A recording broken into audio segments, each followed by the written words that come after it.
Hey guys, welcome back to my channel. My name is Shelby and today I'm going to be recommending 21 books for my 21st birthday. Last year I did a very similar video for my birthday where I talked about 20 books that had impacted me over my 20 years of life, and this year I wanted to do something a little bit similar but a little bit different and just recommend to you guys 21 books that I love on this day. I tried really hard to make sure that there was little to no overlap between my recommendations last year and this year.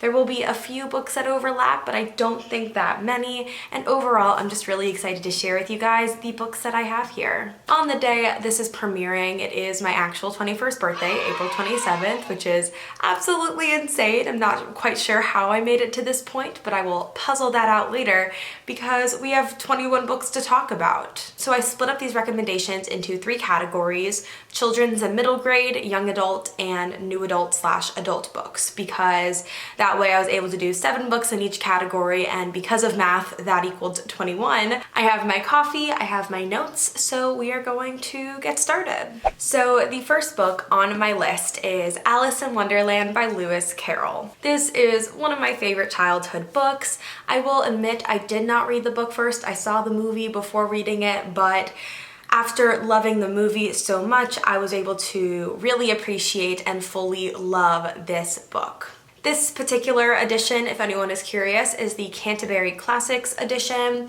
It is all of the Alice in Wonderland stories. So it is Alice's Adventures in Wonderland as well as Alice and the Looking Glass. I just loved as a child this entire place where imagination could run wild, and there were talking rabbits and murderous queens, and even those kind of darker parts of Wonderland I still really appreciated. And I'm not quite sure what that says about me as a child, but it's just such a fantastical story, and it is one that I find myself thinking back to a lot as an adult.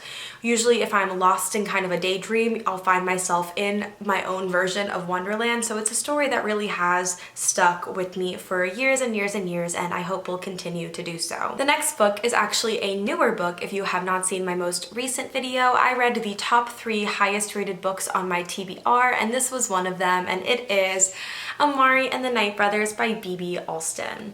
This book takes elements from Harry Potter and Men in Black and just turned it into such a fantastic paranormal middle grade book. Amari and the Night Brothers follows Amari, whose brother Quentin has gone missing. No one really knows what has happened to Quentin, but Amari has never given up hope that he is out there somewhere, when one day she gets a mysterious letter from Quentin telling her that he has nominated her for this very exclusive summer program that basically teaches its students to see and work with the supernatural world around us. So Amari wants to train to become a secret agent of the Federal Bureau of Supernatural Affairs. She discovers that she has quite a knack for it, all while trying to discover what happened to her brother and what the Bureau isn't telling her about his disappearance. Amari is a fun and resilient and confident main character who does not take anybody's bullshit. She was such a fun character to read about and see develop throughout this story. I think this book translates across age groups, so I found that I really enjoyed it even though I am out of the desired age range. It was just such a magical story that I really love. So if you have not checked out that video to see like my entire thought process of this book, you should definitely do that, but if not, you should definitely check out Amari and the Night Brothers. The next book I'm going to recommend, I actually hadn't thought of in years until I was looking through my Goodreads shelves in kind of preparation for this video, and I saw it and I knew I had to recommend it and talk about it because that is From the Mixed Up Files of Mrs. Basil E. Frankweiler, and that is by E.L. Kodensberg. This book follows Claudia and Jamie Kincaid, who decide to run away from home to live at the Metropolitan Art Museum, and they kind of try to live on their own without their parents. They take baths in the fountain and collect coins that the people have thrown in there, and they hide out in the museum, and it kind of just seems like this very wonderful adventure for me as a kid.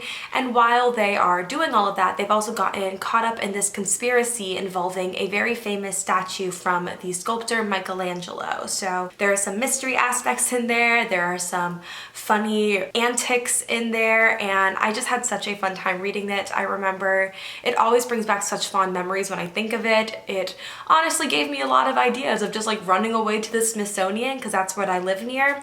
I obviously never did that, but this book made a very strong case for it. And it was just such a fun book, and I always look back on it with such happy memories. Next up, we have The Girl Who Drank the Moon by Kelly Barnhill. This is also a book I've read, I think in the past year, maybe in the past year and a half. It follows a village where they believe that a witch is haunting them, so to appease this witch, they take the youngest child, I believe, that is born, and they leave her out as a sacrifice to this witch. But the witch isn't evil, her name is Zan, and she doesn't understand why this village keeps abandoning their children, so she takes the children and she finds them happy homes on the other side of the forest. But one night, she accidentally feeds one of the babies a little too much moonlight, and that baby develops magical powers, so Zan decides to raise this girl. She named the girl Luna, and Luna is now growing up in this magical forest with all of these magical creatures, and her grandmother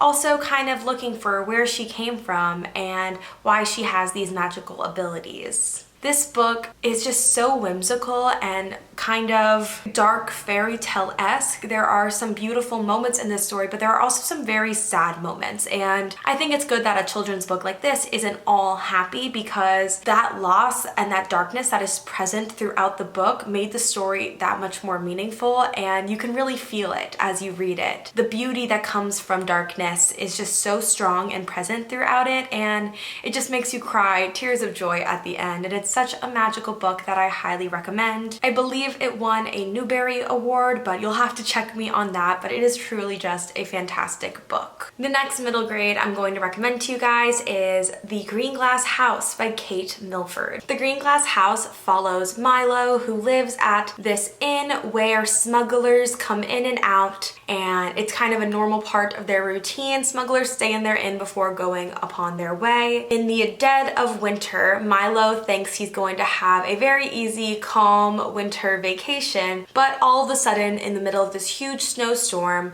all these people, all these very mysterious people start arriving at the inn, and he has to figure out this big mystery that involves the history of the house itself. It was such a fun book to figure out. There were so many wonderful elements. Each of the characters' stories were so well thought out and developed throughout this book. I had so much fun kind of figuring out the mystery of it.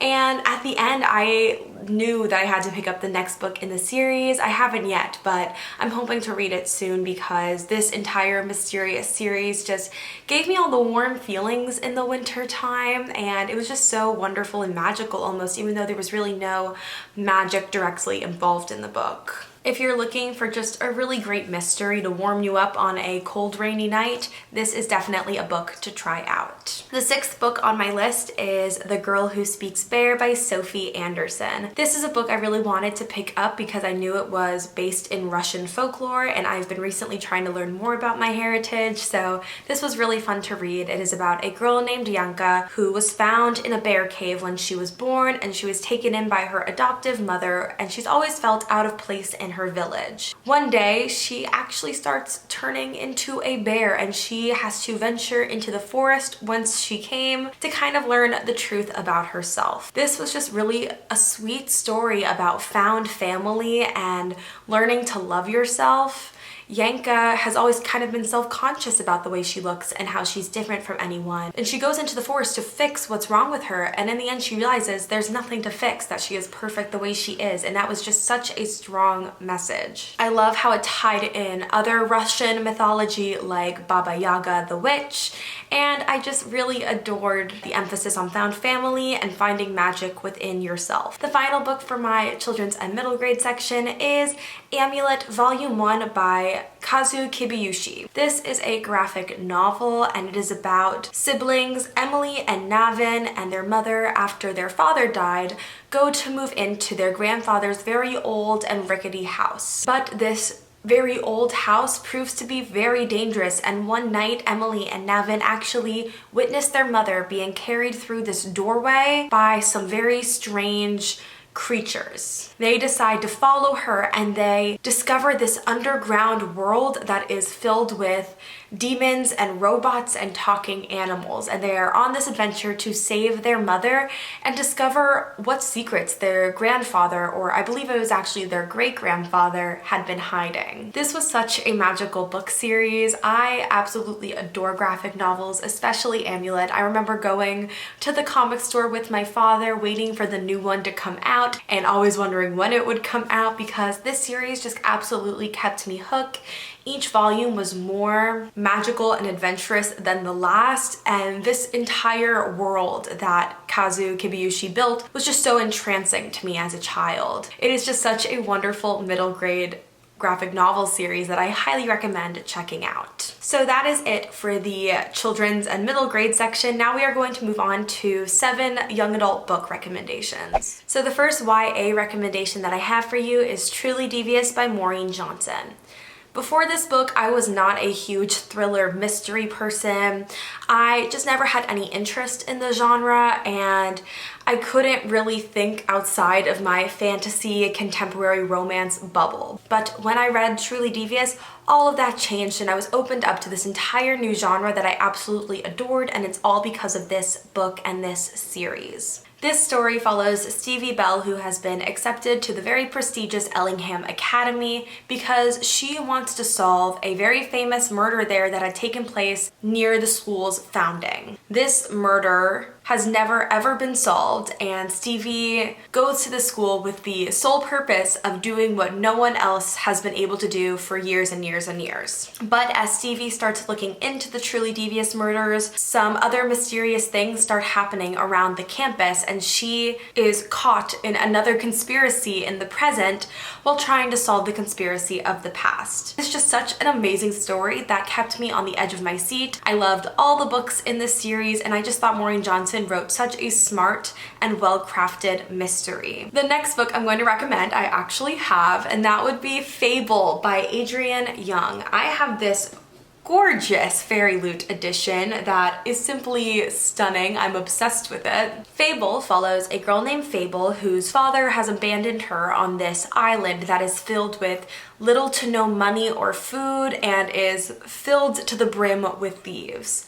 In order to get her off the island, Fable has to use this skill set that her mother taught her, which is diving. And basically, divers go these really great distances to collect treasure and materials from the bottom of the ocean. And it's a very dangerous job, but one that Fable is very good at, until she finds someone to take her to her father. But when she meets this young trader named West, she discovers she may not be able to trust him after all. This book is perfect for pirate lovers and ocean adventure lovers. I love books like To Kill a Kingdom and Daughter of the Pirate Queen, and if you like those books as well, you will also love this seafaring adventure. The next book is Spin the Dawn by Elizabeth Lim. This is a retelling of Mulan, actually, and it's if Mulan met Project Runway. This book follows Maya Tamarin, who is a very skilled tailor, and her dream is to become the royal tailor. But that is a position that women cannot hold. When her ailing father is called to this contest to discover who will be the next royal tailor, Maya decides to disguise herself as a boy and enter the contest in his place. This was such a beautiful story full of magic dresses and strong women. I loved Maya's character and I love her resilience throughout this book as she attempts to prove herself in the only way that she knows how, by tailoring. And the descriptions that Elizabeth Lim creates of these dresses and of these clothes is so beautiful and so amazing. I want to own every single one of them. And it's just really a magical story that Elizabeth Lim has created. It was just wonderful, and if you are looking for a good fairy tale retelling, definitely check out Spin the Dawn. Alright then, so the next book I know I've talked about a lot, so I will keep this as brief as possible, but I could not talk about young adult books, especially books that I absolutely love and want to recommend with you, without mentioning The Grace Year by Kim Liggett. This is such a cool book. It's so jarring and scary and just a very frightening reflection of our society. It follows a girl named Tierney who lives in this community where women are basically subservient to the men. Men try to scare the women into subservience by saying that they have these magical powers that manifest on the 16th year, aka the grace year.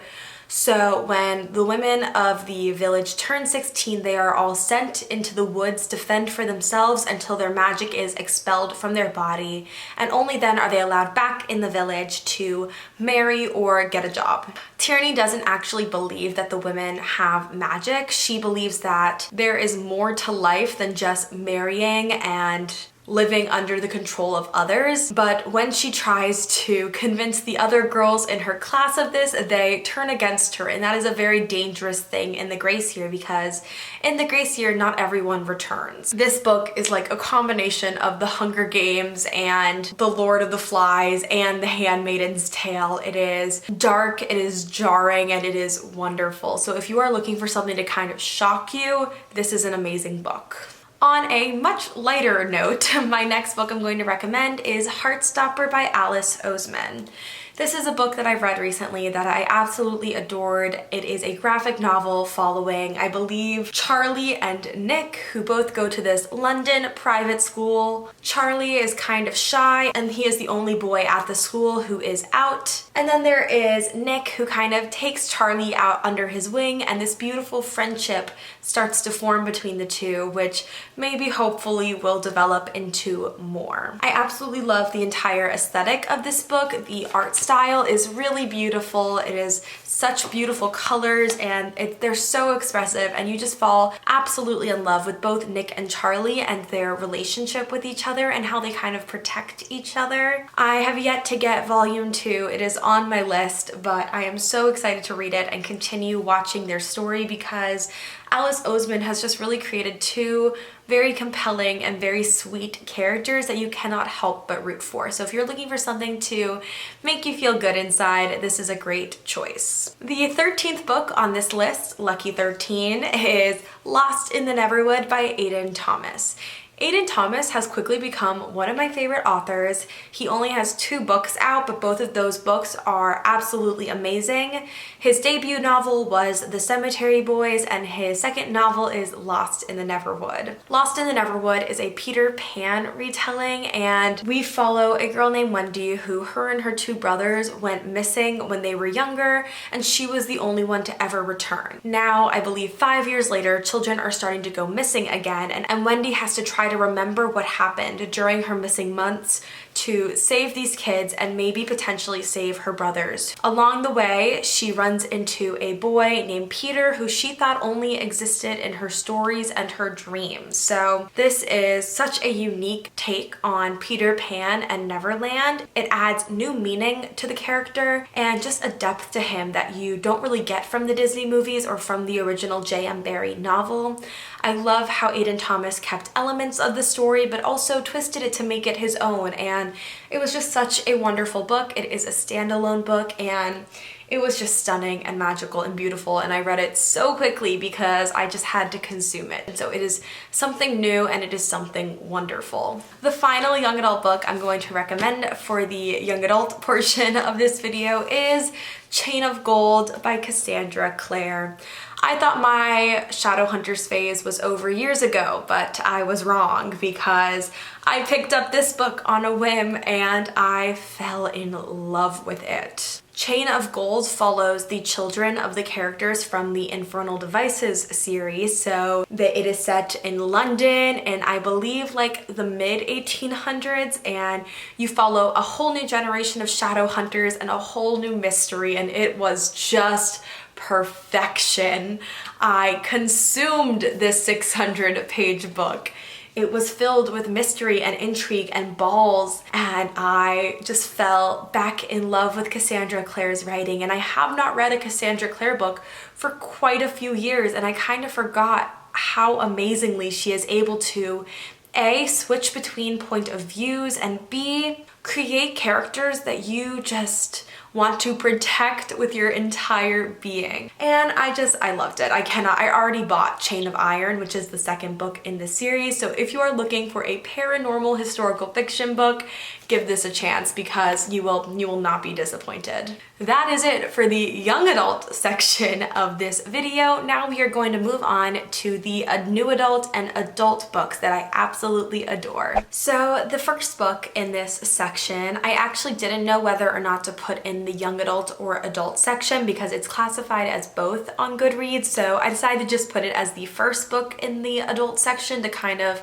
have it on both sides, if you know what I mean. And that book is The House in the Cerulean Sea by T.J. Klune. This is also a book I have read recently and has instantaneously become a favorite of mine. This book follows Linus Baker, who is a caseworker for the Department of Magical Youth. Basically, his job is to go around to these magical orphanages and making sure that the masters of the orphanages are treating their children respectfully and kindly and that there are good living conditions. It's a very important job and one he takes very seriously, but because of the nature of the job, Linus makes himself not get attached to the children and kind of makes him approach everything with a very professional viewpoint. When the higher ups in upper management decide to send him on a very secret case to this orphanage, Linus doesn't really know what to expect because he is someone who lives every day with order, and all of a sudden this new assignment has kind of thrown him off his game.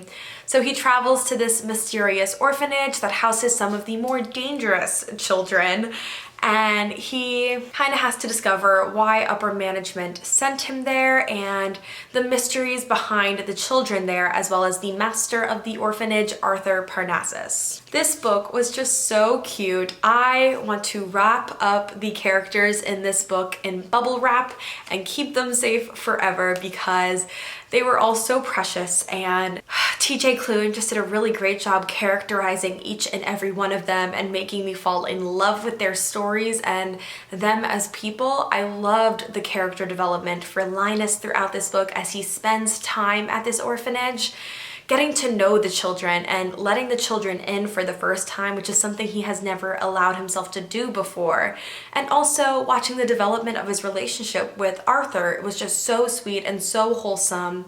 This book dealt with dealing with hate, with found family, with loving yourself. There are so many great messages throughout this book that I think it speaks to a variety of audiences, which is why I kind of struggled on whether or not to put this in young adult or adult, because I honestly think most age ranges can read this. I am trying to think of a reason even a middle grader couldn't read this because it just translates to so many people, and I think everyone who reads it is going to get something out of it, and I think that's the mark of a really special story. So if you are looking for something adorable and wholesome and wonderful, something to make you cry and something to make you feel, this is a great book. Keeping on that romance trend, the next book on my list is Red, White, and Royal Blue by Casey McQuiston. One of my favorite romances of all time. Casey McQuiston just crafted this amazing romance between the son of the President of the United States and the Prince of Wales. This is an enemies to lovers romance, which is my bread and butter, and it is about how these two boys don't really get along. And when a fight breaks out between these two public figures, their families decide that they have to spend time with each other in order to fix that PR disaster. So as Alex and Henry spend more time together, they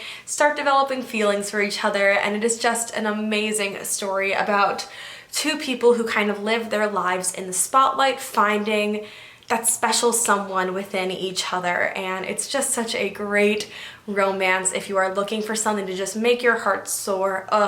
Highly recommend checking out Red, White, and Royal Blue. The next book I have here is The Starless Sea by Erin Morgenstern. This is such a cool book. It is one I did not think I was going to like just because I had heard it's a very lyrical and slow building book. I usually like my stories a little more fast-paced, but I ended up really appreciating the slowness and the more storyteller way Erin Morgenstern wrote this book. This book is not told chronologically, it's kind of everywhere, but basically it revolves around this place called the Starless Sea, where there are an infinite amount of stories and there are librarians who protect this place, and we follow Zachary Ezra Rollins as he is kind of put through his paces to enter the Starless Sea. I think if you don't mind a bit of a more slower paced book, and you don't mind that this book isn't always straightforward and that you know at the beginning you're not going to get all the answers that you want, then I think you're really going to enjoy this book, because I absolutely ate it up. I thought it was just so phenomenal. This book confused me at so many points. I cannot even imagine how it was when she was writing it, but it was fabulous. Next up is another romance that I absolutely adore, and that is The Kiss Quotient by Helen Hoang. This is such an amazing romance that follows Stella Lane, who is amazing at algorithms but is horrible at relationships. It doesn't help that she has Asperger's, and the thought of physically touching someone, especially in a romantic way, kind of disgusts her. So she decides to hire a male escort to help her with her intimacy issues. This book has amazing disability rep, and I didn't even know that Helen Hoang is actually autistic, so it kind of gave a deeper meaning to the story. Just so wonderful and so well done. It is such a cute romance, and it is so hilarious. So if you're looking for a feel-good, happy romance with disability rep, this is a fantastic choice. The next book I'm going to recommend to you guys is The Vanishing Half by Britt Bennett. This book was so amazing and so special to me for so many reasons. The first of which being my mom and I read this book together. We've kind of developed a little bit of a book club since I've been away at college, where we both read the same book and are talking about it throughout our reading experience, and it's been so much fun to do with her. But this was the first book that we decided to do it, and this is actually about mothers and daughters, so it kind of made the book a whole lot more meaningful to us. The Vanishing Half follows two sisters who decide to run away at the age of 16 from their very small southern Black community. One returns years and years later with her very dark-skinned daughter, and the other one is living in California trying to pass as white, with not even her husband or daughter knowing the truth about where she came from. This book weaves together their generations as their two daughters meet, and it's just this really intricate and brilliant story about racial identity, about family and American history, and this story is just, it's so much. There are so many little stories weaved in. Britt Bennett did an amazing job with this book, and if you are looking for a historical fiction that deals with racial identity, that deals with family and loss and grief, but also finding each other again, this is a very, very great book to check out. The 20th book on my list, we are almost there, I promise, is another historical fiction book, kind of. It is The Invisible Life of Addie LaRue by V.E. Schwab. I have a very complicated relationship with V.E. Schwab's writing. It has not always meshed well with my own personal tastes, but I found that I really enjoyed this book. We follow a girl named Addie who basically made a deal with the devil to live forever, but the price for this was no one would ever remember her. So she could talk to someone, but the moment they looked away from her, they would forget who she is. So she is living through all these centuries alone until one day in, I believe, like 2013, someone actually remembers her. This book is intricate and sad, and hearing Addie's story throughout this book, it kind of makes you look at your own identity and kind of what you're leaving behind. Watching this girl go through life meeting so many people and then having them never remember her is just so heartbreaking, and the story was just so touching on so many levels. It was beautiful. And watching her relationship with the boy who actually does end up remembering her and why he remembers her was just so sad and beautiful at the same time. It was just really a special story. This is the first book I can say that I have really, really enjoyed by V.E. Schwab, and it kind of makes me want to check out some of her other writings now, as opposed to the two series that I've read from her that I haven't really liked. So it was just such a stunning book, and if you are looking for something that has elements of historical fiction as well as fantasy, it is just such a great book to check out. The 21st book on my recommendations list, I know, Whoa, that was long, you guys. I'm kind of out of breath, but I can do one more book. But the last book I'm going to recommend to you guys is House of Earth and Blood by Sarah J. Maas. I couldn't finish out this list without recommending one Sarah J. Maas book. It took all of my self-control to not put the Court of Thorns and Roses series on here, but I thought I would recommend her new adult series, House of Earth and Blood. This takes place in kind of an alternate reality, I guess you can say, where humans, fae, merpeople, vampires, werewolves all kind of live in this place called the Crescent City, and they kind of live harmoniously-ish. There are different laws in place to kind of keep the peace in this city, and in this book we follow Bryce, who years before had witnessed the horrible and destructive deaths of all of her friends, and she has been kind of living in a fog since then. But when people are getting murdered the same way as her friends did years later, she is teamed up with a fallen angel named Hunt to solve the murders. This is a large book. There is a ton of world building in here, and if you're like me and you love that, then you will also love this book. It was filled with twists and turns and just with some classic Sarah J. Maas moments. She did an amazing job introducing us to the characters and to this world. It was so beautiful. It was so funny at times. I loved Bryce's character. I loved Hunt. I loved everyone that she introduced in this book. It was just so wonderful, and this is the only book that is out now, but we are hoping that the second book gets announced soon. So if you're hoping to jump on the bandwagon with this new series, definitely pick up House of Earth and Blood soon. And that is it. Those are 21 recommendations for my 21st birthday. If you haven't made it to this point, thank you guys so much. Be sure to leave a little birthday cake down below if you have made it to this point so that I know you watched the whole thing. It'll be our little secret. If you guys liked this video, please don't forget to like, subscribe, and comment. Hit the notification bell to get updates on when I post. I post every single week, and I absolutely loved getting to share my birthday with you guys. Leave your own recommendations down below, and I will see you guys in my next video. Bye! Love you all!